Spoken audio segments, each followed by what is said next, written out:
ఈరోజు మనం ఆలోచించబోయే అంశం సిలువ వేయబడిన క్రీస్తును సిలువ వేయువారమా, మరలా సిలువ వేయవారమా, లేదా సిలువ వేసుకునేవారమా, లేదా వేయించుకునేవారమా? పాఠం అర్థమైందా?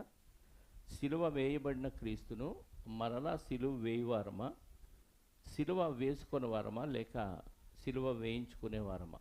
ఇది ఈరోజు టైటిల్. ఎందుకంటే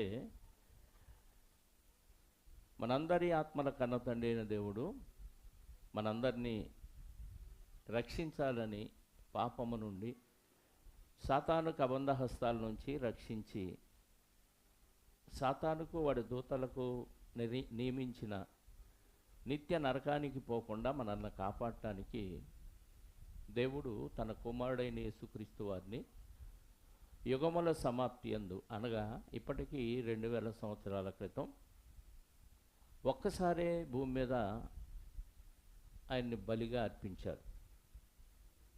ఇది ప్రపంచమంతా ఎరిగిన సత్యం. మొదటి వర్తమానంలో విన్నాం. మిలీనియం మహనీయులులో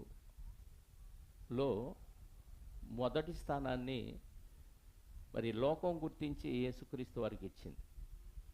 మొదటి స్థానం కంటే ఇంకేదైనా ముఖ్యంగా ఉంటే అది ఇవ్వాలి ఆయనకి. ఎందుకంటే ప్రభావితం చేసిన వారిలోనే ప్రథముడు. పరిశుద్ధుల్లో ఇంకా ఆయన మించిన వాళ్ళు ఎవరు లేరు. ఆ స్థానం ఇస్తే అసలు 15-20 మంది కూడా రారు, 100 మంది కూడా రారు. ఆయన ఒకే ఒక్కడు. ఆ ఒక్కడిని పరిశుద్ధంగా మన కోసం సమర్పించి మనందరినీ పాపము నుండి విడిపించాడు. ఆయన భూమి మీదకి వచ్చింది కేవలం మనుషులందరినీ పాపము నుండి విడిపించటానికి అయితే, ఆయన భూమి మీద ఉన్నప్పుడు ఏ కళంకము ఏ పాపం అంటకుండా బ్రతికాడు. ఇది అందరికీ తెలిసింది. ప్రపంచానికే ఒక క్రొత్త విధానాన్ని ఆయన నేర్పించాడు. ఏంటంటే క్షమాగుణం. అహింసావాదాన్ని తీసుకొచ్చిన వాళ్ళు ఉన్నారేమో కానీ క్షమాగుణాన్ని నేర్పించిన వాళ్ళు ప్రపంచ చరిత్రలో యేసుక్రీస్తు వారు చెప్పే వరకు ఎవరు లేరు. అహింసావాదం కాదు, క్షమాగుణం. క్షమాగుణం అంటే ఎదుటివాడు ఏం చేసినా క్షమించటమే. అది ఆయన పాటించాడు, మనకి బోధించాడు. ఆయన వెంబడించిన శిష్యులుగా, ఆయన వెంబడించిన వారుగా, క్రైస్తవులు కూడా అదే బాటలో నడవాలి. అదే క్రైస్తవుడు అంటే, అదే క్రైస్తవ్యం అంటే. ఈరోజు క్రైస్తవ్యం విపరీతంగా శాఖోపశాఖలుగా విడిపోయింది, కానీ క్రీస్తు చూపిన మార్గంలో క్రైస్తవ్యం ఎక్కడా కనిపించట్లేదు. సత్యమున్న సంఘాల్లో కూడా లేదు. సత్యవాక్యాన్ని వింటున్న సంఘాల్లో కూడా ఈ క్రైస్తవ్యం భూతార్థం వేసి చూసినా కనపడే స్థితిలో కనపడుతుంది ఈరోజు. ఎందుకు ఈ మాట చెప్పానంటే, యేసుక్రీస్తు వారు జీవించిన కాలంలో ఆయన అనేక సార్లు చంపటానికి ట్రై చేశారు. ఒక సందర్భాన్ని మనం బైబిల్లో చూద్దాం. యోహాను సువార్త 10వ అధ్యాయము 30 వచనం నుండి చూద్దాం. యోహాను సువార్త 10వ అధ్యాయం 30 నుంచి. అందుకు ఆ మనుష్యుడు, ఆయన ఎక్కడ నుండి వచ్చెనో మీరు ఎరుగకపోవుట ఆశ్చర్యమే. యోహాను సువార్త 10:30 నుంచి. నేనును తండ్రియు ఏకమై ఉన్నామని వారితో ఏం చెప్పాడు? నేను తండ్రి ఏకమై ఉన్నాము అని చెప్పాడు. యూదులు ఆయనను కొట్టవలనని మరలా రాళ్ళు చేతబట్టుకొనగా, మరలా అంటే అంతకుముందు ఆల్రెడీ కొట్టడానికి ట్రై చేశారు. యూదులు ఆయనను కొట్టవలనని మరలా చేతబట్టుకొనగా, యేసు తండ్రి యొద్ద నుండి అనేకమైన మంచి క్రియలను మీకు చూపితిని, వాటిలో ఏ క్రియ నిమిత్తము నన్ను రాళ్లతో కొట్టుదురని వారిని అడిగాను. అందుకు యూదులు, నీవు మనుష్యుడవై ఉండి దేవుడనని చెప్పుకొనుచున్నాను కనుక దేవదూషణ చేసినందుకే నిన్ను రాళ్లతో కొట్టుదుము కానీ మంచి క్రియలు చేసినందుకు కాదని ఆయనతో చెప్పిరి. ఏమన్నాడు? చాలా మంచి పనులు చేశాను కదా, చూపించాను కదా, అందరినీ బాగు చేశాను, దయ్యాలను వెళ్ళగొట్టాను, ఇన్ని మంచి పనులు చేస్తే ఎందుకు కొడుతున్నారు, ఏ కారణాన్ని బట్టి కొడుతున్నారు అని అడిగాడు. అంతే. నువ్వు మనిషివై ఉండి ఏమని చెప్పాడు? దేవుడు అని చెప్పుకుంటున్నావు. దేవదోషణ ఇది అంటున్నారు. దేవదోషం చేసినందుకే కొడుతున్నాను. ఇప్పుడు మనుషులందరూ ఏమైపోయారు? అప్పటికి యేసుక్రీస్తు వారు వచ్చినప్పటికీ మనుషులందరూ ఏమైపోయారు? దయ్యాలుగా మారిపోయారు.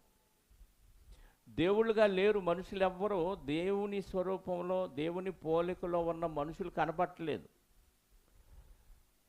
దైవతత్వం లోకమంతా అలుముకొని పోయిన కాలం అది. అందుకే సాతానుగాడు వచ్చి ఈ లోకరాజ్యములన్నీ నాకు అప్పగించబడి ఉన్నవి, నేను ఎవరికి ఇవ్వాలనుకున్నానో వాళ్ళకి ఇస్తాను అంటే ఎవరి ఆధీనంలోకి వెళ్ళిపోయినాయి? అందరూ మనుషులు అపవాద, అంటే అందరూ సాతాను సంబంధులుగా మారిపోయినప్పుడు సాతాను సంబంధుల్ని దైవాలుగా మార్చడానికి వచ్చాడు. దైవాలుగా మార్చడానికి వచ్చిన ఆయన దైవంగా కనపడాలి కదా, దైవ లక్షణాలను కనపరచాలి కదా.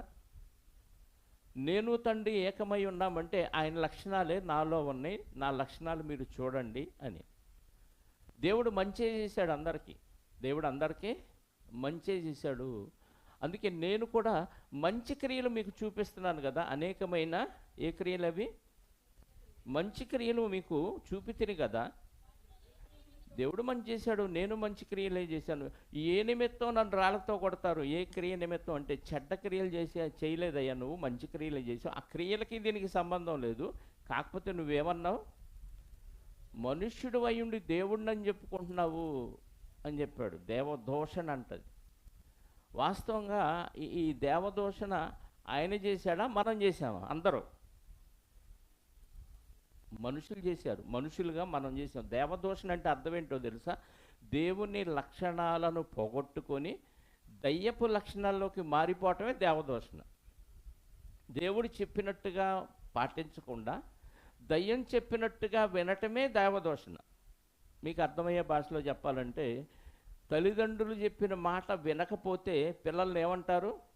వీడు నా మాట అస్సలు లెక్క చేయట్లేదండి, వింటలేదండి అంటాడు. అంటే తల్లిదండ్రులకి వీళ్ళు విధేయులా అవిధేయులు. అంటే తల్లిదండ్రులను దూషించటం అంటే బూతులు తిట్టడమే కాదు, వాళ్ళు చెప్పిన మాట వినకపోవటం తల్లిదండ్రులకు అవిధేయులు అన్నట్టుగానే దేవుడు చెప్పిన మాట వినకపోతే మనం ఏ దోషం చేసినట్టు? దేవదోషణ. ఇప్పుడు అందరం దేవదోషం చేశాం కదా, మరి అందరిని ఏం చేయాలి? రాళ్ళతో కొట్టి చంపాలి. అంటే మన మీద పడవలసిన రాయి ఎక్కడ పడబోయింది? యేసు మీద పడబోయింది. ఆయన తప్పించుకున్నాడు. సమయం ఇంకా రాలేదు కాబట్టి తప్పించుకున్నాడు. మనల్ని దైవాలుగా మార్చడానికి ఆయన వస్తే, దైవ లక్షణాలను ఆయన కనపరిస్తే అందరూ ఏమంటున్నారు? నువ్వు దేవదోషణ చేసినందుకే నేను రాళ్లతో కొడుతున్నావు, కానీ మంచి పనులు చేసినందుకు కాదు అంటున్నాడు. దైవాలుగా మార్చడానికి వచ్చిన ఆయన రాళ్లతో కొట్టాడు. ఇప్పుడు ఆ రాళ్ళు వాళ్ళే కొట్టారా, వాళ్ళే కొట్టబోయారా, మనం కూడా కొట్టబోయామా? మనం కూడా రాళ్ళు వేసాము ఒకప్పుడు ప్రభువు మీద. అంటే నమ్మక ముందు ప్రభువుని నమ్మలేదంటే దేవుని మాట వినలేదు. దేవుని మాట వినలేదంటే మనం ఏం చేసినట్టు? చెడ్డ కార్యాలు చేసినట్టు, దెయ్యం మాట విన్నట్టు. దెయ్యం మాట విన్నప్పుడు మంచివాడిని ఎవరు, దేవుని మాటలు చెప్పిన వాడిని ఎవరు సహించరు, రాళ్లతోనే కొడతారు. ఆయన ఆ టైంలో ఏం చేశాడు? తప్పించుకొని వెళ్ళిపోయారు. యేసుక్రీస్తు వారు బతికినంతకాలం ఆయన శ్రమలే అనుభవించారు. ఎక్కడ సన్మానాలు, ఎక్కడ సత్కారాలు ఎక్కడ లేవు. ఏదో బేతానియాలో ఆ లాజరు, మరియమ్మ, మార్తోన్న ఇంట్లో ఏదో కాస్త ఆహారం పెట్టారు ఆయనకంతే. ఇంకెక్కడా పెద్దగా సన్మానాలు ఆయనకి జరగలేదు. బతికినంతకాలం ఆయన శ్రమలే అనుభవించాడు. ఇక యేసుక్రీస్తు బోధ మొదలుపెట్టినప్పటి నుంచి శిష్యుల్ని వెంటబెట్టుకొని తిరిగాడు. ఆ శిష్యుల్ని వెంటబెట్టుకొని బోధ ఎప్పుడైతే స్టార్ట్ చేశాడో అక్కడ నుంచి శ్రమలు పెరిగిపోయినాయి. ఏమైనాయి? శ్రమలు పెరిగిపోయినాయి. అందుకని ఆ సమయంలో శిష్యులతో యేసుక్రీస్తు వారు పలికిన ఒక మాటను మనం బైబిల్లో చూడగలిగితే, లూకాసు వార్త 22వ అధ్యాయము 28వ వచనం చూద్దాం ప్రియులారా. లూకాసు వార్త 22వ అధ్యాయము 28వ వచనం. నా శోధనలలో నాతో కూడా నిలిచియున్నవారు మీరే గనుక నా తండ్రి నాకు రాజ్యము నియమించినట్టుగా నా రాజ్యములో నా బల్ల యొద్ద అన్నపానములు పుచ్చుకొని సింహాసనముల మీద కూర్చుండి ఇశ్రాయేలు 12 గోత్రముల వారికి తీర్పు తీర్చుటకై నేను మీకు రాజ్యమును నియమించుచున్నాను. శిష్యులతో అంటున్నాడు, నా తండ్రి నాకు రాజ్యం నియమించాడు, మీకు కూడా రాజ్యం నియమిస్తున్నాను. ఎందుకు?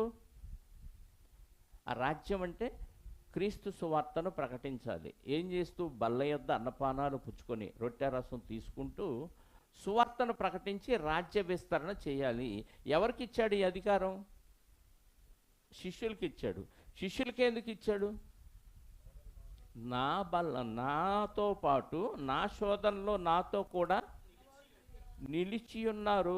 నాతో పాటు నా శోధనలు అన్న కాడ ఏముంది చెప్పండి? ఫుట్నోటు. అంటే యేసును వెంబడించాలంటే ఏముంటాయి? శ్రమలు ఉంటాయి.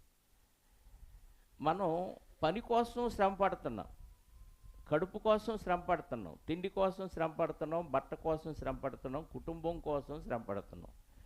ఇది మన శరీరాన్ని పోషించుకోవటం పడే శ్రమ. ఇది కాదు యేసుక్రీస్తు వారు చెప్పింది. నా శ్రమలలో అంటే నా శోధనలో అంటే నా శ్రమలలో. ఎందుకు ఆయనకి శ్రమలు? ఎందుకు ఆయనకి శోధనలు? ఎవరి కోసం? ఆయన కోసమా? అందరి కోసమా? అందరి కోసం. అంటే అందరికీ మంచి చేయటానికి, అందరికీ మంచి పనులు చేయటానికి ఆయనకి ఏమొచ్చినాయి? చేస్తున్నప్పుడు శోధనలు వచ్చినాయి, శ్రమలు వచ్చినాయి. అంటే యేసుక్రీస్తుతో పాటు శిష్యులకు కూడా ఏమొచ్చినాయి? శ్రమలు వచ్చినాయి. నా శోధనలో నాతో పాటు మీరు కూడా ఉన్నారు కాబట్టి మీకు రాజ్యం. అంటే యేసుతో పాటు శ్రమలలో పాలిభాగస్తులు కాలేదనుకో, రాజ్యములో వాటా ఉందా లేదా? మీకు అర్థమవుతుందా? శిష్యులకే ఎందుకు ఇచ్చాడు, మిగతా వాళ్ళకి ఎందుకు ఇవ్వలేదు? నా శోధనలో నాతో పాటు మీరు కూడా పాలివారుగా ఉన్నారు కాబట్టి, నిలబడ్డారు కాబట్టి మీకు రాజ్యాన్ని ఇస్తున్నాను. నిలబడని వారికి, ఇష్కరియోతు నిలబడలేదు, వాడికి రాజ్యం లేదు. అంటే శ్రమలలో నిలబడిన వారికి రాజ్యం. క్రీస్తు శ్రమలలో నిలబడటం అంటే దేవుని సువార్త ప్రకటిస్తున్నప్పుడు, దేవుని కోసం పనిచేస్తున్నప్పుడు ఎన్నో ఇరుకులు, ఇబ్బందులు, నిందలు, అవమానాలు ఇవన్నీ వస్తాయి. వచ్చినప్పుడు నిలబడితే రాజ్యంలో పాలిభాగస్తులు. నిలబడకపోతే చెప్పండి, నిలబడకపోతే రాజ్యంలో పాలిభాగస్తులు కాదు. సహజంగా మనిషికి క్షమించాలి అని తెలుసు, శ్రమ వచ్చినప్పుడు ఓర్చుకోవాలి అని తెలుసు కదా, నిందబడినప్పుడు భరించాలి అని తెలుసు. కానీ ఇవన్నీ ప్రాక్టికల్గా అనుభవించేటప్పుడు చాలా కష్టం. మీకు అర్థమవుతుందా? ఎదుటోళ్ళకి ఇంజక్షన్ చేస్తున్నారనుకోండి, మనం ఏం చెప్తాం? ఓర్చుకో, ఏముంది, చిన్నగా చురుక్కు అంటది అంతే అంటాడు. నీకు పడుతుంటే అప్పుడు కూడా ఓర్చుకో అనుకుంటామా? అబ్బో అంటాం. ఎదుటోళ్ళకి మాత్రం ఏం పర్లేదు, సింపుల్ అంతే అంటాం. అదే కొంచెం ఆపరేషన్ అనుకో, ఏమనిపించింది చెప్పండి? ఎదుటోళ్ళ ఇంట్లో, మన బంధువుల ఇంట్లో, ఎవరింట్లో ఎవరైనా చనిపోయారు అనుకోండి, వాళ్ళని ఓదార్చాలి. మనం ఏం చెప్తాం? ఓదార్పుకి ఏం చెప్తాం? ఏముంది, అందరం పోయేవాళ్ళం, కాకపోతే ముందు వెనక. ఓర్చుకోవాలి. ఏడిస్తే మాత్రం పోయినోళ్ళు వస్తారా? మన ఇంట్లో పోతే ఈ డైలాగులు మనకు రావా?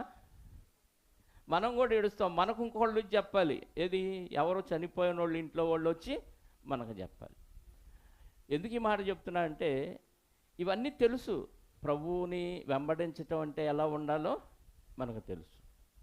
శ్రమలు వస్తాయి, కష్టాలు వస్తాయి, ఇరుకులు వస్తాయి, ఇబ్బందులు వస్తాయి, అన్నీ వస్తాయి.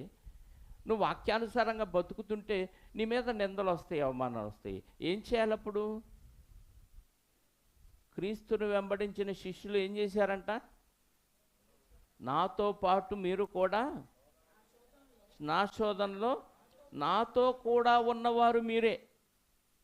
ప్రభు శోధనలో శిష్యులు ఉంటే ఇప్పుడు శిష్యుల పాత్ర మనకిచ్చాడు అనుకోండి, మనం కూడా యేసుక్రీస్తుని వెంబడించిన వాళ్ళందరం యేసుక్రీస్తు శిష్యులేమైనా, నమ్మి బాప్తిసం పొందిన వాళ్ళందరం శిష్యులమే. ఇప్పుడు మనం కూడా క్రీస్తుని వెంబడించాలి. వెంబడించాలంటే మనకేమొస్తాయి? శ్రమలు వస్తాయి. అంతేనా? శ్రమలేనా? నిందలు, అవమానాలు అన్నీ వస్తాయి. అన్నిటిని ఏం చేయాలి? భరించాలి. భరిస్తే రాజ్యంలో పాలి భాగస్తులు, భరించకపోతే లేవు. యేసుక్రీస్తు వారిని పిలాతు ముందు నిలబెట్టాడు, అధిపతి ముందు. ఆయన ఏమన్నాడు? నీకు శిక్ష వేయటానికి, విడుదల చేయటానికి నాకు సర్వాధికారం ఉంది అన్నాడు. ఏం మాట్లాడాడు ఆయన? మత్తయి సువార్త 27లో 11 నుంచి చదవండి. మత్తయి సువార్త 27వ అధ్యాయం. యేసు అధిపతి ఎదుట నిలిచెను. అప్పుడు అధిపతి, యూదుల రాజు నీవేనా ఆయనను అడుగగా, యేసు అతన్ని చూచి, నీవన్నట్టే అనెను. ప్రధాన యాజకులను పెద్దలను ఆయన మీద నేరం మోపినప్పుడు ఆయన ప్రత్యుత్తరమేమీ ఇయ్యలేదు. కాబట్టి పిలాతు, నీ మీద వీరెన్ని నేరమును మోపుచున్నారో నీవు వినలేదా అని ఆయనను అడిగాను.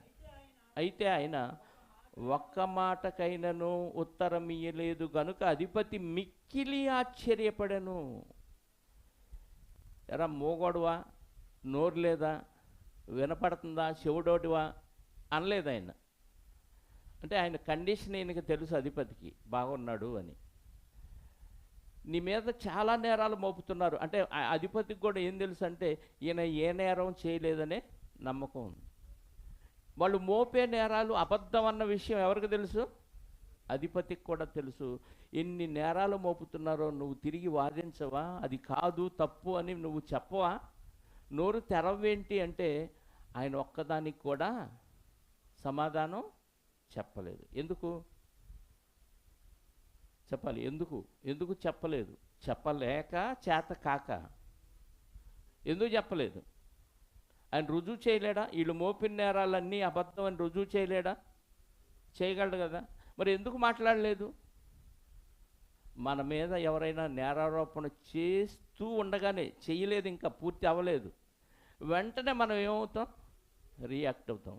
అసలు నాకు రుజువు కావాల్సింది, నాకు రుజువు చేయి, నాకు నిరూపించని గింజుకు చచ్చిపోతాం. ఆయన ఏం చేశాడు? ఒక్క మాటకు కూడా సమాధానం చెప్పలేదు. ఒకళ్ళు చెప్పున్నాడు అనుకోండి, సిలువ వేసేవాళ్ళు కాదు. ఆయన సిలువ వేయబడకపోతే మనందరి పాపాలకి పరిహారం లేదు. అంటే క్రీస్తుని వెంబడించిన శిష్యులు క్రీస్తుని పోలి నడుచుకోవాలి.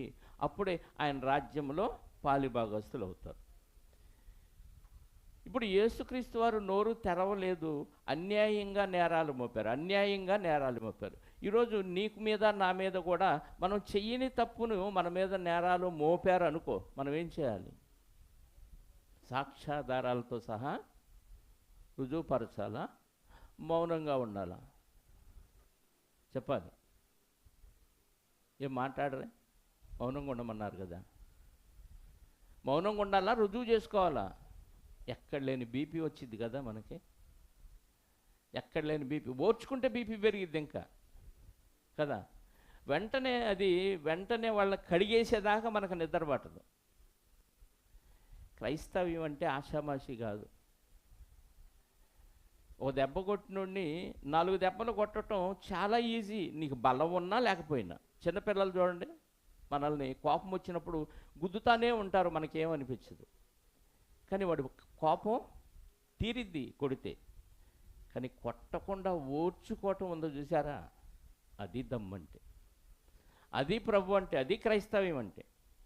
తిట్టినోడిని తిట్టడం పెద్ద గొప్ప ఏం కాదు, కొట్టినోడిని కొట్టడం పెద్ద గొప్ప. ఇది లోకంలో అందరూ చేశారు, ఇది శరీర తత్వం, మన మానవ నైజం అది. కానీ ఓర్చుకోవటం ఉందో చూసారా? అప్పుడు ప్రభువు గుర్తు రావాలి. మనం ప్రభువు కంటే గొప్పవాళ్ళం. మరి ఆయన ఓర్చుకున్నాడు, ఆయన చేతగానోడు, నేను బాగా చేతైనోడిని, చేతయిందని. ఇక్కడ ప్రభువుని అవమానపరుస్తున్నాం కదా మనం. యేసుక్రీస్తు వారిని అవమానపరిచే విధంగా మన ప్రతీకార వాంఛ కనపడుతుంది ఇక్కడ. ఆయన చెప్పలేక చేతగా కూరుకున్నాడా మౌనంగా? అధిపతికి తెలుసు ఈయన ఏ నేరం చేయలేదని. వాళ్ళు మోపే నేరాలన్నీ అబద్ధాలన్న విషయం కూడా తెలిసి, ఏంటి వీళ్ళు ఇన్ని నేరాలు మోపుతుంటే నువ్వు మౌనంగా ఉంటావు, మాట్లాడవని అడిగితే ఆయన ఏమన్నాడు? నోరు తెరవలేదు. ఎందుకు? ఆయన నోరు తెరిస్తే మనకు పాప క్షమాపణ లేదు. అంటే అందరి పాపములు, అందరి నేరాలు ప్రభువు మీద మోపారు. ఆ రోజు సాక్ష్యాధారాలు లేకపోయినా కొంతమంది నేరస్తులుగా నేరం చేశాడని కొన్ని నేరాలు ఆయన మీద మోపాడు.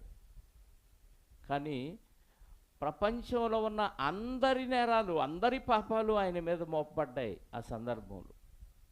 మీకు అర్థమవుతుందా?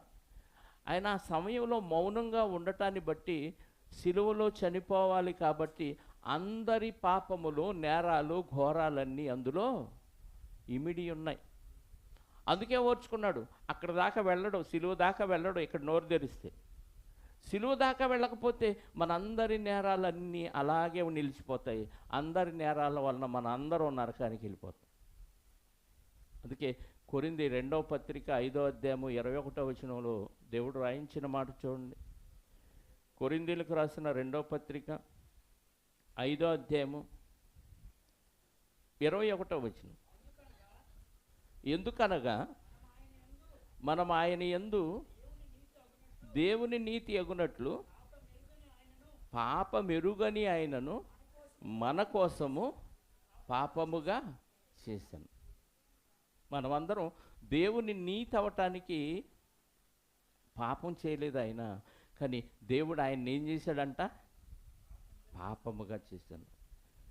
ఏమంటే రెగ్యులర్గా వినే మాటలే ఇవి, కానీ కొంచెం బుర్రబెట్టి ఆలోచిస్తే, ఓహో నా పాపం కూడా అందులో మోపాడు. నేను చేసిన తప్పుని, నేను చేసిన ఘోరాలని, నేరాలను కూడా ప్రభువు మీద మోపాడు. అందుకే ఆయన నోరు తెరవల. నేనైతే ఏం చేయలేదు, కానీ అదిగో వాళ్ళు చేశారయ్యా, వాళ్ళ పాపాలను బట్టి నేను మౌనంగా ఉంటున్నాను. ఆయన నోరు తెరిచి రుజువు చేసుకోవడం పెద్ద గొప్ప ఏం కాదు, పెద్ద సమస్య ఏం కాదు ఆయనకి. కానీ భరించాడు. ఎందుకంటే నువ్వు నేను నరకానికి పోకుండా కాపాడాలని. అందరి పాపాల, అందరియా కొందరియా? అందరి పాపములు ఆయన మీద మోపాడు. మనకి కొరింథీ మొదటి పత్రిక 15:3లో లేఖనముల ప్రకారము ఆయన 15:3 నాకు ఇయ్యబడిన ఉపదేశమును మొదట మీకు అప్పగించి తిని, అదేమనగా లేఖనముల ప్రకారము క్రీస్తు మన పాపముల నిమిత్తము మృతి పొందెను, సమాధి చేయబడెను, లేఖనముల ప్రకారము 3వ దినమున. అక్కడ మన పాపముల నిమిత్తం అని ఉందా? ఆయన పాపముల నిమిత్తమా? మన పాపం. అందులో నువ్వు నేనున్నామా? నువ్వు నేనున్నాం అంటే భరించాడా? చెప్పండి, భరించాడా? ఏం అవసరం ఆయనకి భరించటానికి? ప్రపంచంలో ఎవరు చేయలేని త్యాగం అండి ఇది. ఇంట్లో 2-3 అన్నదమ్ములు, అక్క చెల్లెళ్ళు ఉంటే ఒకళ్ళు చేసిన తప్పు ఒకళ్ళు అంగీకరించలేకపోతున్నారు, సర్దుకోలేకపోతున్నారు. ఆస్తుల కొరకు గొడవలు, సమస్యలు, కొట్లాటలు, హత్యల దాకా వెళ్ళిపోతున్నాయి. ఒక కుటుంబంలో ఒక రక్త సంబంధులకే పొంతన లేకపోతే, ఐకమత్యం లేకపోతే నువ్వెవరో తెలియని వాడివి, నువ్వెవరో తెలియని దానివి. రాబోయే తరాల్లో పుట్టబోయే మన కోసం కూడా ఆ రోజు ఆయన అన్నీ భరించి, నువ్వు చెయ్యబోయే పాపాలను కూడా తన మీద మోపుకొని భరించాడంటే, భరించటమే ప్రభువు నేర్పిన పాఠం. మనకి సహించటమే ఆయన మనకి నేర్పిన పాఠం. ఆయన వెంబడించే శిష్యులు ఆయన రాజ్యంలో పాలిభాగస్తులుగా ఉండాలంటే ఆయనలాగా అన్నీ సహిస్తేనే ఉంటాం. సహించకపోతే చెప్పండి, ఆయన రాజ్యంలో నీకు నాకు పాలిభాగం లేదు. మనకి ఇది తెలియట్లా, ఈ సీక్రెట్ తెలియక, సీక్రెట్ కాదు, ఓపెన్ సీక్రెట్ ఇది, బహిరంగ రహస్యం. తెలుసు, వాక్యం తెలుసు, కానీ ఆ సందర్భం వచ్చేలేక మనం అందులో ఎమడలేకపోతున్నాం. ఇది నేను పాటించలేకపోతున్నాను ఏంటి అని అనిపించట్లా. ప్రభువు కంటే గొప్పోళ్ళలాగా అసలు తేల్చాల్సింది ఇది.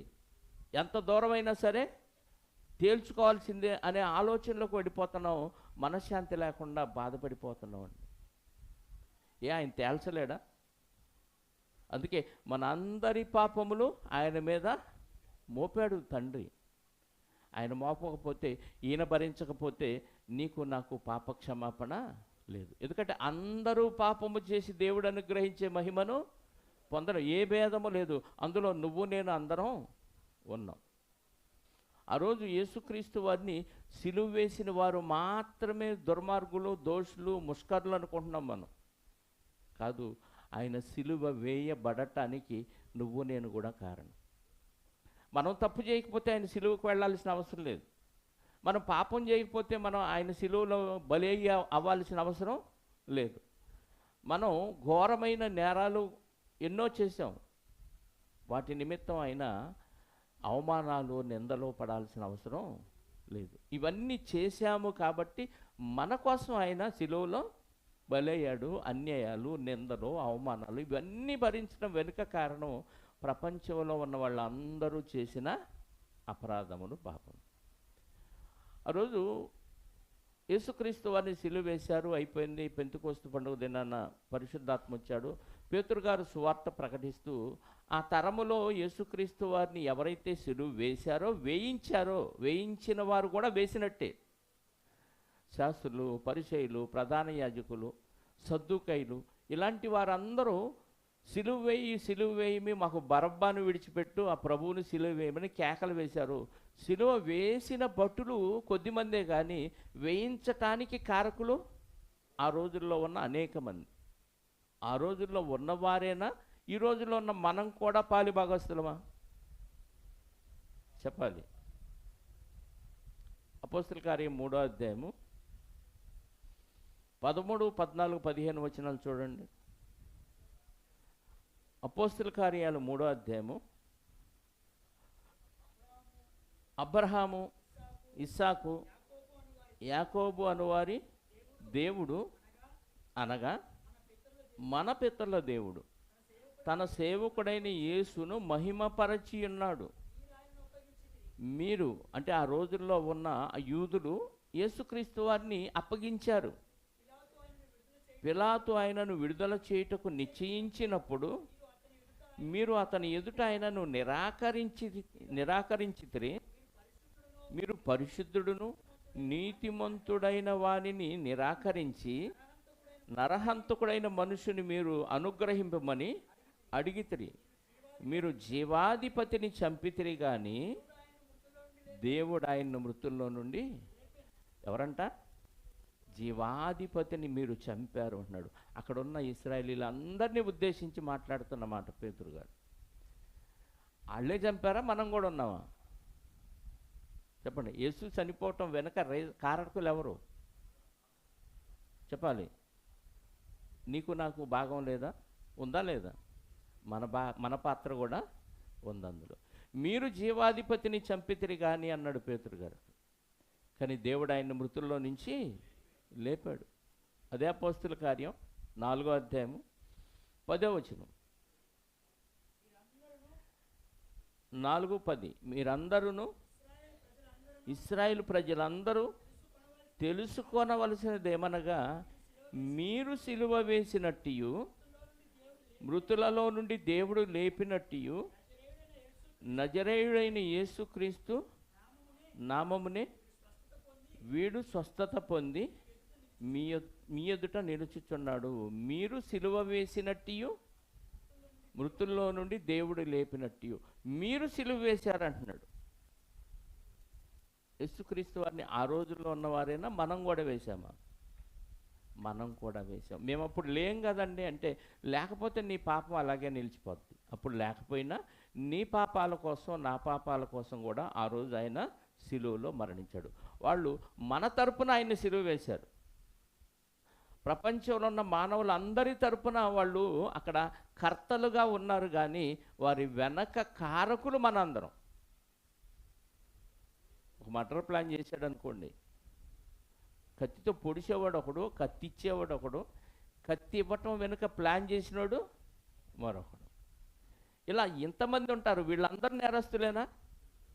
చెప్పండి. పొడిచినాక వాడిని దాచిపెట్టినోడు కూడా నేరస్తుడే.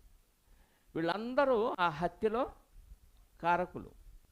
అలాగే దేవుడు యేసుక్రీస్తు వారిని చంపించటానికి, సిలువ వేయించటానికి కారకులు ఎవరయ్యానంటే ప్రపంచంలో ఉన్న మనుషులందరూ కారకులే. అందులో నువ్వు నేను ఉన్నాం. ఇంకా అదే అపోస్తలుల కార్యాలు 5వ అధ్యాయం 28వ వచనం. ప్రధాన యాజకుడు వారిని చూచి, మీరు ఈ నామమును బట్టి బోధింపకూడదని మేము మీకు ఖండితముగా ఆజ్ఞాపింపలేదా? ఇదిగో మీరు యెరూషలేమును మీ బోధతో నింపి ఈ మనుష్యుని హత్య మా మీదికి తేవాలని ఉద్దేశించుచున్నారని చెప్పాను. ఏందంట? ఈ మనుష్యుని హత్య మా మీదికి తేవాలని ఉద్దేశించున్నారని చెప్పిన హత్య, యేసుక్రీస్తు వారిని హత్య చేశారా? చెప్పండి, హత్యనా? గవర్నమెంట్ విధించిందా శిక్ష? గవర్నమెంట్ విధించలా. రోమా గవర్నమెంట్ విడిచిపెట్టింది, మీ ఇష్టం వచ్చినట్టు చేసుకోండి అని. హత్య చేసింది ఎవరు? యూదులు, ఇశ్రాయేలీలు. ఇశ్రాయేలీలు యూదులే చేశారన్నట్టుగా కనపడుతుంది, కానీ తన వెనక హస్తం ఎవరిది? మనందరిది ఉందండి. ఇంకేమంటున్నాడు కిందకి? అందుకు పేతురు, అపోస్తులు మనుషులకు కాదు దేవునికే మేము లోబడని వాళ్ళని కదా. మీరు మ్రానున వేలాడవేసి సంహరించిన యేసును మన పితరుల దేవుడు లేపెను. మ్రానున వేలాడవేసి చంపేశారంట. అంత ఘోరమైన తప్పు ఏం చేశాడు? ఏమీ చేయలే. వేలాడవలసింది ఎవరు అక్కడ వాస్తవంగా? చెప్పండి, మనమే. పాపం చేసిన అందరూ వేలాడాలి. అందరూ పాపం చేశారని బైబిలే చెప్తుంది. కాబట్టి అందరం ఆ మాను మీద వేలాడాలి, అందరూ ఆ హత్యకు గురి కావాలి, అందరం ఆ శిలువలో బలవ్వాలి, అందరం ఆ అవమానాలు భరించాలి. అవి మన తరంలో మనం భరించటానికి ప్రభు మనకిచ్చాడు అవకాశం. యేసుని వెంబడించాం, ఆయన శిష్యులుగా చేరామంటే మీరు నా శోధనలో నాతో పాటు పాలివారుగా ఉన్నారు కాబట్టి, నిలిచి ఉన్నారు కాబట్టి మీకు రాజ్యాన్ని నియమిస్తున్నాను. ఇప్పుడు ఈ తరములో యేసుక్రీస్తు వారిని అంగీకరించి బాప్తిసం పొంది మనం ఎవరిని వెంబడిస్తున్నాం? చెప్పండి, యేసుక్రీస్తుని వెంబడిస్తున్నాం. యేసుక్రీస్తుని వెంబడించే మనము యేసును పోలి నడుచుకోవాలి. ఆయన పాపం చేయకపోయినా ఆయనకి శిక్షలు వేశారు, అవమానాలు, నిందలు ఇన్ని భరించాడు, మనకు మాదిరి చూపించి వెళ్ళాడు. శిష్యులు కూడా అవి భరించారా లేదా? భరించారు. ఇప్పుడు ఈ తరంలో మనం ఏం చేయాలి? సిలువ వేయటం అంటే శిక్ష విధించటం. సిలువ వేయటం అంటే శిక్ష విధించటం. సిలువ వేసుకోవటం అంటే శిక్షను భరించడం. ఇప్పుడు క్రైస్తవులు శిక్ష వేయాలా, శిక్ష భరించాలా? క్రైస్తవులే శిక్షలు వేస్తారా? క్రైస్తవుడే వేస్తాడంటే వేస్తాడు. క్రైస్తవుడే శిక్ష వేస్తాడు. ఎందుకంటే నొప్పి తెలియకూడదు. నొప్పి తెలియకుండా నేను భక్తుడినే, నువ్వు భక్తుడివే అన్నట్టుగా ఉంటుంది ఈ శిక్షలో. రాజ్యంలో పాలువాడు అవ్వాలంటే ఏం చేయాలి? శిక్ష వేయొచ్చా, భరించాలా? భరించాలి. ఇదే మన టైటిల్ ఏంటి? మనము సిలువ వేయువారమా, సిలువ వేసుకొని వారమా? మరలా క్రీస్తుని సిలువ వేయరు, మరలా క్రీస్తుని సిలువ వేయువారమా, సిలువ వేయించుకొని వారమా? మనం సిలువ వేసేవారిగా ఉంటున్నాం. ఈరోజు ప్రతి ఒక్కరిని ఇబ్బంది పెడుతున్నామంటే, దూషిస్తున్నామంటే, అవమానపరుస్తున్నామంటే, ప్రతి ఒక్కరి మీద నింద వేస్తున్నామంటే మనం సిలువ వేసేవారి జాబితాలో ఉంటున్నాం. క్రైస్తవుడు సిలువ వేయించుకునేవారిగా ఉండాలి, సిలువ వేసుకునేవారిగా ఉండాలి. పౌలు గారు అంటాడు ఒక మాట, చూద్దాం.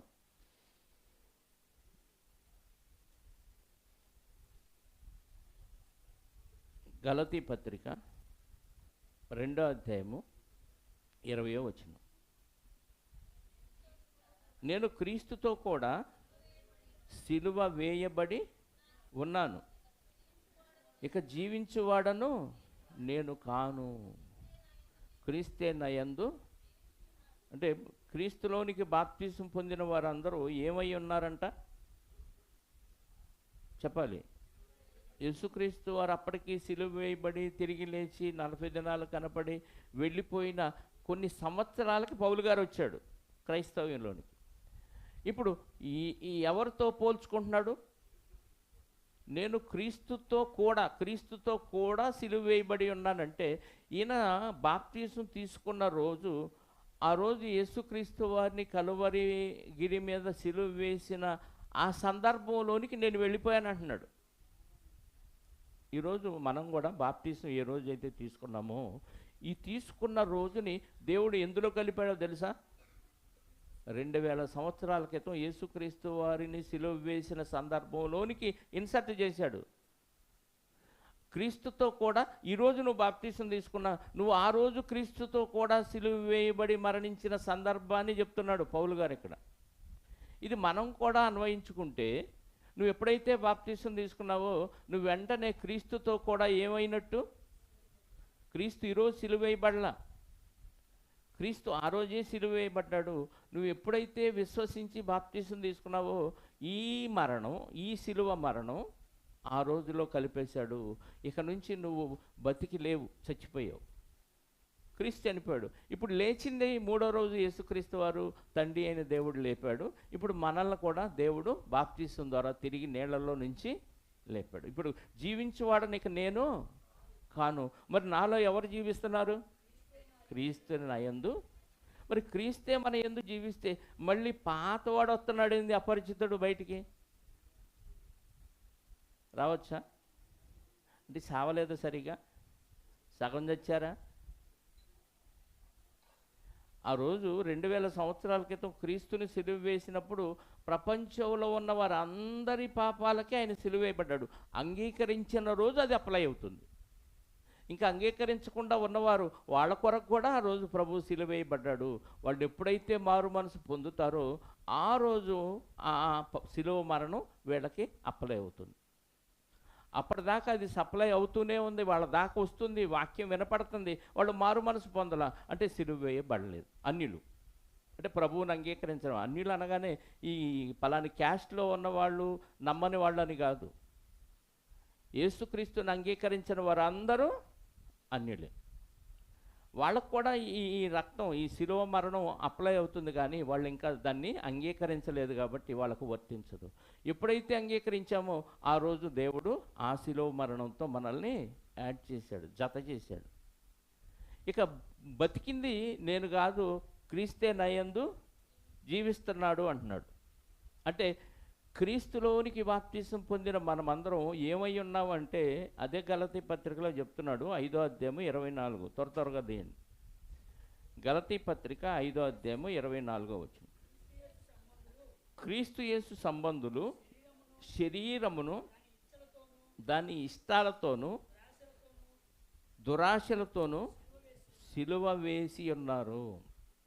క్రీస్తుని అంగీకరించిన వారు శరీరానికి ఉన్న ఇష్టాలని, ఆశల్ని, దురాశల్ని ఏం చేశారు అంటే, బాప్తీసంతోనే ఈ ఇష్టాలు, దురాశలు అన్నీ ఏమవ్వాలి?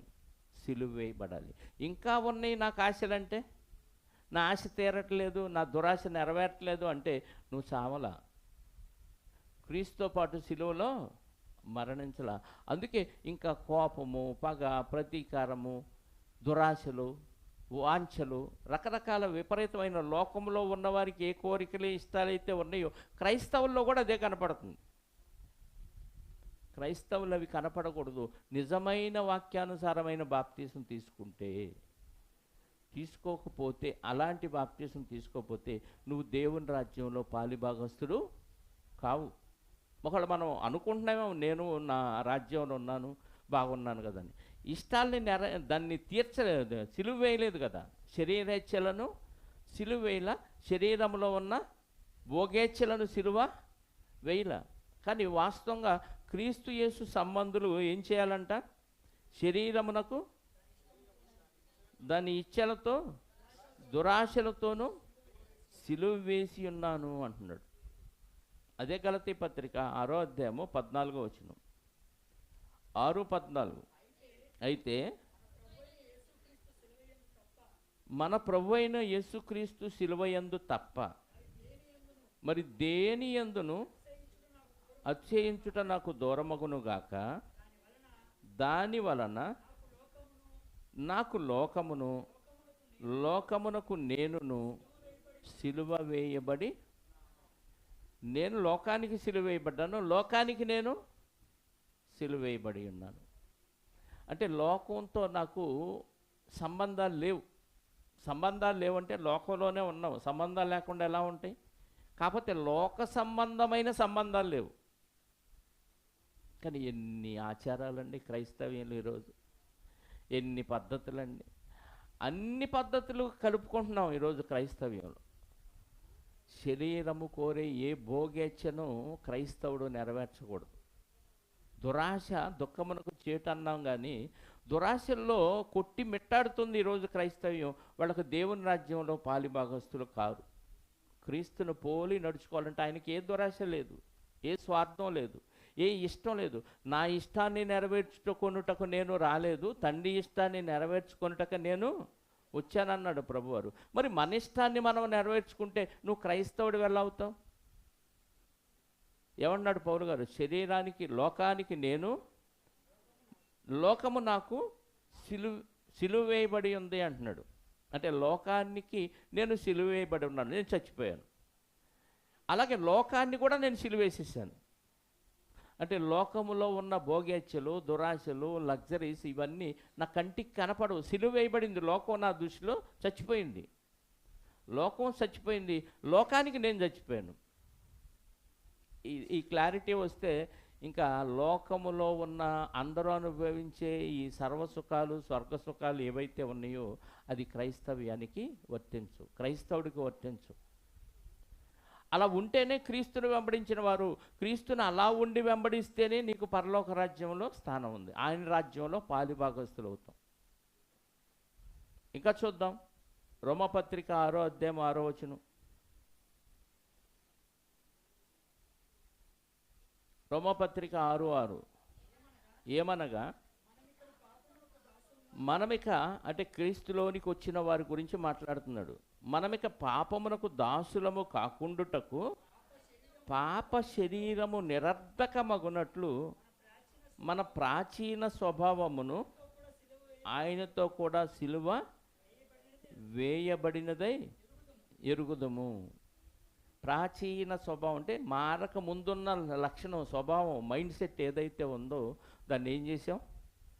సిలువ వేసాం. మళ్ళీ పాత మైండ్ సెట్ మళ్ళీ వస్తే చెప్పండి, పాత మైండ్ సెట్ మళ్ళీ వస్తే నువ్వు సిలువ వేయబడినట్టు. ప్రభువుని వెంబడించటం అనగానే జై ప్రభువుకు జై, జిందాబాద్ అనుకుంటూ, స్తోత్రం అని పాటలు పాడుకుంటూ, ఎగురుకుంటూ, గంతులేసుకుంటూ తిరిగితే అది వెంబడించటం కాదు. ఆదివారం మట్టలు పట్టుకొని రకరకాలుగా ప్రభువుని వెంబడించ, రన్ ఫర్ జీసస్ అంట. ఇది కూడా వెంబడించటం అంటున్నారు. అది కాదు వెంబడించటం అంటే. ఆయన శ్రమలలో, ఆయన కష్టాల్లో, ఆయన ఇరుకుల్లో, ఇబ్బందుల్లో, అవమానాల్లో, నిందల్లో, వీటన్నిటిలో మనం కూడా ఫాలో అవ్వటం, అది వెంబడించటం అంటే. ఆస్తి ఉన్నవాడిని నీ ఆస్తి విడిచిపెట్టి వచ్చి నన్ను వెంబడించంటున్నాడు. ప్రభువుని వెంబడించటం అంటే ఆషామాషిగా ఉన్నది కాదు. లోకంలో ఇలా వెంబడించిన వాళ్ళు అరుదుగా కనపడుతున్నారు అక్కడక్కడ. ఒకేసారి అన్ని సర్వసంగ పరిత్యాగం వహించి వదిలేసి రాలేము. చావుకైతే అన్నీ వదిలేసి టపక్కని చచ్చిపోతాం. నిజంగా చచ్చిపోవాలి ప్రభువులో, భక్తి కుండి చచ్చినట్టుగా ఫీల్ అయిపోవాలి. అప్పుడప్పుడు ఎవరి మీద ద్వేషం వచ్చినప్పుడు ఇంకా నువ్వు నా దృష్టిలో చచ్చిపోయావు, ఇంకా నీకు నాకు సంబంధం, వాళ్ళు కళ్ళ ముందే ఉంటారు కానీ వాళ్ళు లేనట్టుగానే మనం ఫీల్ అవుతాం. ఇప్పుడు అలా ఉండాలంటే క్రైస్తవ్యంలో ఎలా ఉండాలి మరి? లోకంలోనే ఎలా ఉంటే? లోకం మన దృష్టిలో చచ్చిపోయింది, లోకానికి మనం చచ్చిపోయిన వారిగా ఉండాలి. అందుకేమన్నాడు? మన ప్రాచీన స్వభావమును ఆయనతో కూడా సిలువ వేయబడిందని ఎరుగుదము అంటున్నాడు. క్రైస్తవ్యంలో ఉన్న ప్రతి ఒక్కరికి సిలువ వేయబడినట్టుగా ఉంటేనే ఆయన రాజ్యంలో పాలిభాగస్తుడు. పేతురు గారి ద్వారా మాట్లాడుతున్న మరొక మాటను చూడగలిగితే, పేతురు గారు రాసిన మొదటి పత్రిక 5వ అధ్యాయము 9వ వచనం. లోకమందున్న మీ సహోదరుల యందు ఈ విధమైన శ్రమలే నెరవేరుచున్నవని ఎరిగి విశ్వాసమందు స్థిరులై వారిని ఎదురించుడి. లోకమందున్న మీ సహోదరుల యందు ఈ విధమైన శ్రమలే నెరవేరుచున్నవని ఎరిగి విశ్వాసమందు స్థిరులై వారిని ఎదిరించండి అంటున్నాడు. అంటే లోకములో ఉన్న సహోదరులందరి యందు ఎలాంటి నెరవేరుతున్నాయి అంట? ఈ విధమైన శ్రమలే నెరవేరుచున్నాడు. క్రైస్తవుడైతే శ్రమే, ఇంకంతే. క్రైస్తవుడైతే అండి శ్రమలే, శ్రమలు అనుభవిస్తేనే క్రైస్తవుడు. ఎందుకంటే ప్రభువారు అనిపించారు, నన్ను పోలి మీరు కూడా నడుచుకోండి అన్నాడు. కాబట్టి అలా అనుసరిస్తేనే మనం క్రీస్తులో ఉన్నవారం. అలా ఆయన చనిపోయాడు అనుకొని నేను కూడా పాత జీవితాన్ని సమాధి చేసుకున్నాను అనుకుంటేనే క్రీస్తు రాజ్యంలో మనకు పాలిభాగం ఉంది. ఇంకా బతుకున్నాను, పాత వ్యక్తి ఇంకా ఉన్నాడు, వాళ్ళని ఒక పక్క పెట్టుకొని పాత వ్యక్తిని మళ్ళీ కొత్త వ్యక్తిగా క్రీస్తులో ఉన్నట్టుగా చర్చికి వచ్చినప్పుడేమో ప్రభు పార్టీ, బయటికి వెళ్ళినప్పుడు పాత పార్టీ కదా. పాత పార్టీ, ఇక అపవాది పార్టీ అంటే దేవుడు లేకుండా ఉన్నట్టుగా నటిస్తూ అపవాది పార్టీలో మళ్ళీ చేయాల్సిన లోక సంబంధం అయినవి చేసుకుంటున్నావు అనుకో, నువ్వు రెంటిటికి చెడ్డ రేవడి అంటారు చూసారా. రేవడి అంటే ఏందో తెలియదు కానీ రెంటికి చెడ్డ రేవడి సామెత అయిపోద్ది. ఇటు పనికిరావు, ఇటు పనికిరావు. అందుకే చల్లగానైనను వెచ్చగానైనను ఉండు, నులివెచ్చగా మాత్రం. ఈరోజు క్రైస్తవ్యంలో ఎలా ఉన్నాం చెప్పండి? చల్లగా లేము. అంటే చల్లగా అంటే లోకంలో ఉన్నట్టు హాయిగా చల్లగా ఉండయ్యా అని అంటే బాగున్నట్టు అర్థం. క్రైస్తవుడు వేడిగా, ఇది చాలా హాట్ గురు, వేడిగా ఉండాలి క్రైస్తవుడు. ఎలా చెప్పండి? మండిపోతూ ఉండాలి ఎప్పుడు. ఎందుకు? వాక్యంలో మండుతూ ఉండాలి. ఆ మండే వాక్యాన్ని మండుతున్న వారికి అందించి ఆ మంటలో నుంచి రక్షించాలి. క్రైస్తవుడు ఏం చేయాలి? అగ్నిలో నుంచి, యోధా పత్రికలు అంటాడు కదా, అగ్నిలో నుంచి లాగినట్టు కొందరిని రక్షించుడి. అగ్నిలో నుంచి లాగినట్టు అంటే ఆడు కాలిపోతున్నాడు, నీ కళ్ళ ముందు ఒకడు కాలిపోతున్నాడు మంటలో. నాకు కొద్దిగా పని ఉంది కానీ ఆ పని వచ్చి చూసుకొని అప్పుడు కాపాడుతా అన్నాడు అనుకో, ఏమంటారు? ఇన్ని ఆకలి అవుతుంది, అన్నం తిని వచ్చి కాపాడుతా అన్నాడు అనుకో, అక్కడ మంచినీళ్ళు తాగటానికి కూడా టైము ఉండదు. మన కళ్ళ ముందు ఎంతోమంది అగ్నిలోకి వెళ్ళిపోతున్నారు, కాలిపోతున్నారు. ఎప్పుడు చనిపోతాడో తెలియదు కదా. ఈ మధ్య 2-3 వాట్సాప్లో వచ్చిన ఈ ఫోటోలు, నాకు తెలిసిన వాళ్ళు యవ్వనస్తులు సడన్గా చనిపోయారని నేను చూడగానే ఆశ్చర్యం వేశాను. నా షాప్లో నా దగ్గర కూర్చొని వాక్యం నేర్చుకున్న సహోదరులు ఇప్పుడు లేరు. మహా ఉంటే 40 ఉంటాయేమో, 35-40 సంవత్సరాల వాళ్ళు హార్ట్ అటాక్తో చనిపోయారనే వార్త. దేవుళ్ళలో ఉన్నారు, కొంతకాలం నేర్చుకున్నారు, విడిచిపెట్టి వెళ్ళిపోయారు, మళ్ళీ దేవుళ్ళలోకి వచ్చారు. అప్పుడప్పుడు వాక్యం డిస్కషన్ చేస్తూ ఉంటాడు. ఆన్లైన్లో పాఠాలు చెప్పమంటే ఈ అనవసరమైన తర్కాలు నేను చేయనయ్యా అని చెప్పి చెప్పడం మానేసేవాళ్ళు. ఈ 2-3 నెలల క్రితం కూడా ఫోన్లో మాట్లాడాడు, బెంగళూరులో ఉంటున్నాడంట. సడన్గా చనిపోయాడనే ఆ ఫోటో చూస్తే నేను ఆశ్చర్యపోయాను. అంటే మరణం ఎప్పుడు వచ్చిందో తెలీదు. అగ్నిలో నుంచి లాగినట్టు కొందరిని రక్షిస్తామంటే ఆలోచన మనకు నిజంగా లేదు. అంటే అర్థం ఏంటంటే మనకు పనులే ముఖ్యమైపోయినాయి, క్రీస్తులో నిజంగా చచ్చిపోలేదేమో అనిపిస్తూ ఉంటుంది నాకు. క్రీస్తులో చనిపోతే ఎదుటివాడు నరకానికి జోగుతున్నట్టు అగ్నిలో కాలుజారు చోటనే కనపడినప్పుడు ప్రశాంతంగా పనులు చేసుకుంటూ హ్యాపీగా ఉంటున్నామంటే అగ్నిలో నుంచి లాగినట్టు అనే పదాన్ని ఎందుకు రాయించాడు దేవుడు అంటే భయంకరమైన ప్రమాదంలో కాలిపోతాడు. నువ్వు వెళ్ళి రక్షించకపోతే వాడు కాలిపోతాడు. ఇక్కడ అగ్నిలో నుంచి ఒక వ్యక్తిని కాపాడకపోతే వాడు కాలి బూడిదైపోవటం ఎంత వాస్తవమో, ఒక వ్యక్తి నరకానికి జారిపోయే స్థితిలో బతుకుతున్నప్పుడు అతన్ని కాపాడకపోతే అంతకంటే నష్టం. ఎందుకంటే వాడు బూడిద అవ్వడు, కలకాలం అగ్నిలో మాడిపోతానే ఉంటాడు నరకంలో. ఆలోచన మనకి ఎప్పుడు వచ్చిందంటే వాక్యం అర్థమైనప్పుడు వచ్చింది. ఆలోచన మనకి ఎప్పుడు వచ్చిందంటే ప్రభు ఎందుకు అన్ని కష్టాలు, శ్రమలు, నిందలు భరించి ఎన్ని నేరాలు మోపినా సైలెంట్గా ఎందుకున్నాడంటే కళ్ళ ముందు అగ్నిలోకి జారిపోతున్న ప్రపంచం కనపడింది ఆయనకి. ప్రపంచంలో ఉన్న వారందరూ కనపడ్డాడు. ఎంతమంది అగ్నిలోకి వెళ్ళిపోతుంటే ఇప్పుడు నేను నోరు తెరిస్తే వాళ్ళందరూ ఏమైపోతారు? అగ్నిలోకి, నరకానికి వెళ్ళిపోతారని. నోరు తెరవకుండా ఎన్ని నిందలో అవమానాలు భరించినా, చెప్పండి, భరించి ఏం చేశాడు? ఓర్చుకున్నాడు ఆయన. ఆయన నోరు తెరవకపోవటానికి వెనుక కారణం ఏంటంటే ఎంతమంది కాలిపోయే సీన్ కనపడింది ఆయన. మరి మనకు కనపట్లేదే? మనకు కనపట్లేదంటే అర్థం ఏంటి? అంత దూరం మనం ఆలోచించట్లా. కనపడే లోకాన్నే చూస్తున్నాం తప్ప కనపడని అదృశ్య లోకాలు రెండు ఉన్నాయని, ఒకటి నిత్యజీవం అని, ఒకటి నిత్య నరకం అన్న ఆలోచన మనకుంటే విశ్వాసము ద్వారా దాన్ని మనం చూడగలిగితే, అదృశ్యమైన లోకాలను చూడగలిగితే, మన దృష్టి దాని మీదే ఉంటే, లోకంలో కాలిపోబోతున్న వారి దుస్థితి చూసి వెంటనే మనం కూడా అన్నీ భరిస్తాం. అటు ఏమన్నా చేయని తట్టుకుంటాం, ఓర్చుకుంటాం, సహిస్తాం. ఎందుకంటే ప్రభు కంటే మనం గొప్పోళ్ళం కాదుగా. ఆయనే భరించినప్పుడు, ఎదుటి వాళ్ళు నరకానికి జారిపోతున్న సీన్ చూసి ఆయనే భరించినప్పుడు మనం కూడా భరించాలి కదా. ఆయనకు వచ్చినన్ని మనకేమీ రావట్లా. ఆయనకు వచ్చిన శ్రమలో, నిందలో మన మీద ఏమీ వేయట్లేదు ఎవరు. అలాంటప్పుడు మనం ఎందుకు భరించకూడదు? మహాభరిస్తే ఎంతకాలం భరిస్తాం చెప్పండి? చెప్పండి, ఎంతకాలం? బతుకున్నంతకాలం. ఎంతకాలం బ్రతుకుతామో తెలియదు. నిజంగా భయంకరంగా ఉంది ప్రపంచం, భయంకరంగా ఉంది. హత్యలు భయంకరంగా జరిగిపోతున్నాయి. నిష్కారణంగా హత్యలు జరిగిపోతున్నాయి. పెద్ద కారణం కూడా అవసరం లేదు. నిష్కారణంగా యాక్సిడెంట్లు అయిపోతున్నాయి. ఏ కారణం లేదు, ఊరికినే. మొన్న ఏదో కాలువలో బస్సు రివర్స్ చేసుకుండా అంటే కాలువలోకి వెళ్ళిపోయింది. గేర్ ఫెయిల్ అయింది. పిల్లల బస్సు, స్కూల్ పిల్లల బస్సు, దుగ్గిరాల దగ్గర. ఇలాంటివి బోల్డ్ జరుగుతున్నాయి. రైలు ప్రమాదాలు, బస్సు ప్రమాదాలు, వాహనాల ప్రమాదాలు భయంకరంగా జరిగిపోతున్నాయి. ఎప్పుడైనా చనిపోవచ్చు. ఈ చనిపోయే లోపు కొద్ది రోజులే కదా ఓర్చుకునేది. క్షణకాలం అంటున్నాడు. క్షణకాలం, చులకన, శ్రమ అంటున్నాడు.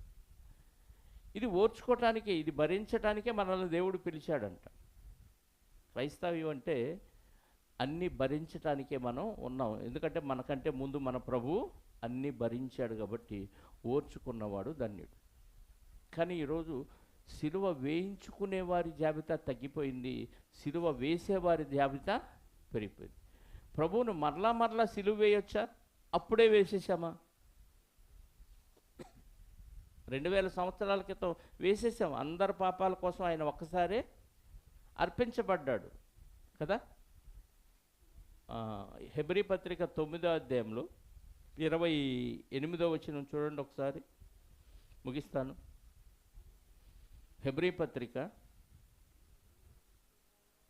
9వ అధ్యాయము 26 నుంచి.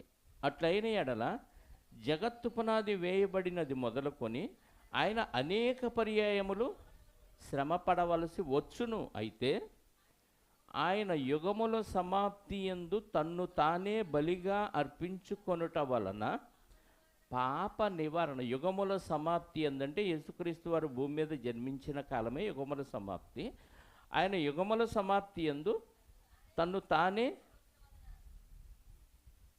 బలిగా అర్పించుకొనుట వలన పాప నివారణ చేయుటకై ఒక్కసారే ప్రత్యక్షపరచబడిన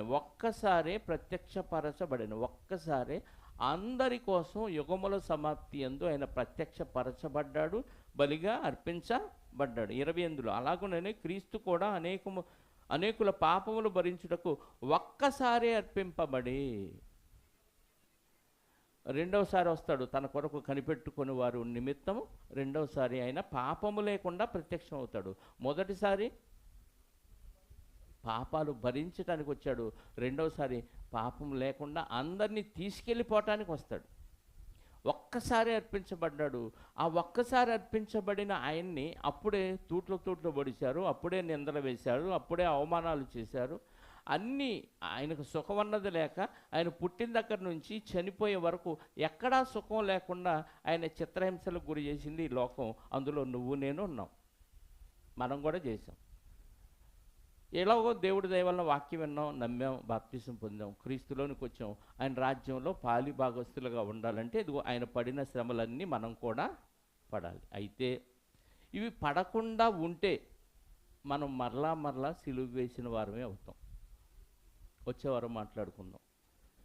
పరిశుద్ధుడు అయిన మా కన్న తండ్రి, మహోన్నతుడా, యుగముల సమాప్తి అందు పాప నివారణ చేయుటకై మీ కుమారుడైన యేసుక్రీస్తు వారిని ఒక్కసారి అర్పించారు. ఎంత అద్భుతమైన బలి అంటే, ప్రపంచంలో ఎవరు చేయలేని ఆ త్యాగాన్ని, ఎవరు కనపరచలేని పరిశుద్ధతను మీ కుమారుడైన యేసుక్రీస్తు ద్వారా మాకు కనపరిచి, అమూల్యమును, నిర్దోషమును, నిష్కలంకమునైన గొర్రెపిల్ల వంటి ఆ రక్తాన్ని సర్వమానవుల పాప పరిహార నిమిత్తం కార్పించారు. లేకపోతే మేము సాతాను కబంధ హస్తాల్లో ఇరుక్కొని నిత్య నరకానికి జారిపోయే బ్రతుకులు మావి. నిశ్చయముగా కాలుజారు చోటనే మా బ్రతుకులు ఉన్నాయి తండ్రి. అలాంటి స్థితి నుండి మమ్మల్ని రక్షించి ఉన్నతమైన మహాలోకమైన పరలోకంలో మమ్మల్ని అందరినీ క్రీస్తు ద్వారా కూర్చుండబెట్టిన మీ ప్రేమను బట్టి స్తోత్రాలు. ఆ స్థానం ప్రపంచంలో ఎంత గొప్ప ధనవంతులకైనా రాని స్థానం అది. లోకంలో అల్పులు, అయోగ్యులమి, ఎన్నిక లేని వారం, నీచులమి, తృణీకరింపబడిన వారిగా ఉన్న మాకు మాత్రమే అవకాశాన్ని మీరు కల్పించినందుకు మీకు స్తోత్రాలు. నిజంగా తండ్రి, మీరు కల్పించిన ఆ యొక్క అవకాశాన్ని దుర్వినియోగం చేసుకోకుండా క్రీస్తు రాజ్యంలో పాలిభాగస్తులుగా ఉంటూ రాజ్య సువార్తను ప్రకటిస్తూ మరలా మీ కుమారుని సిలువ వేయకుండా, బాహాటంగా ఆయన్ని అవమానపరచకుండా నిత్య రాజ్యములో చేరటానికి కావలసిన శక్తిని, బలాన్ని, ఆరోగ్యాన్ని, మరి ముఖ్యంగా సహనాన్ని, దీర్ఘశాంతాన్ని మాకు అనుగ్రహించండి. మీ కుమారుడు ఎంత దీర్ఘశాంతాన్ని కనపరిచారో అంత దీర్ఘశాంతం ఆయన శిష్యులు అనుభవించారు, చూపించారు. అదే దీర్ఘశాంతాన్ని మాకు కూడా అనుగ్రహించి మేము నిత్యరాజ్యములో చేరటానికి కావలసిన సహనాన్ని మాకు ప్రసాదించమని కోరుకుంటూ, తండ్రి, ఇప్పటి వరకు మీరు మాట్లాడిన క్రైస్తవ్యంలోని అనేకమైన అద్భుతమైన విషయాలను బట్టి మీకు స్తోత్రాలు చెల్లిస్తూ, మా జీవితాలు సరిచేసుకొని క్రీస్తులో భద్రపరుచుకొని క్రీస్తు మార్గంలో పయనించడానికి మీ సహాయాన్ని అర్థిస్తూ, వచ్చిన బిడ్డలందరినీ సురక్షితంగా వారి కుటుంబాలకు చేర్చండి. వచ్చిన బిడ్డల్లో ఎవరెవరికి ఎలాంటి అవసరాలు ఉన్నాయో మీకు తెలుసు. మీ కొరకు ప్రయాసపడే మనసున్న ప్రతి ఒక్కరిని పేరు పేరున జ్ఞాపకం చేసుకోండి. వారి శరీర అవసరాలు ఏవైతే ఉన్నాయో వాటిని మీ చిత్తమైతే క్రీస్తులో తీర్చండి. అలాగే మానసిక సమస్య కానీ, అనారోగ్య సమస్య కానీ, ఆర్థిక సమస్యలు కానీ, ఎలాంటి సమస్యలైనా మీకు అవి అసాధ్యము కాదు. కానీ తండ్రి, ప్రతిదీ మీ చిత్తమైతే నెరవేర్చి మీ ఎడల వారు కృతజ్ఞతాస్తుతులు చెల్లించే భాగ్యాన్ని వారికి అనుగ్రహించమని కోరుకుంటూ, మహిమ, ఘనత, ప్రభావాలు మా అందరి ద్వారా మీరే పొందుకొనమని, మా రక్షకుడు, మా పాప విమోచకుడు, మా కోసం అనేకమైన నిందలు, అవమానాలు భరించి మృతి పొంది తిరిగి లేచిన యేసుక్రీస్తు వారి కృతజ్ఞత కలిగిన నామములో ప్రార్థించి అడిగి వేడుకొనుచున్నాను, పరలోకపు తండ్రి.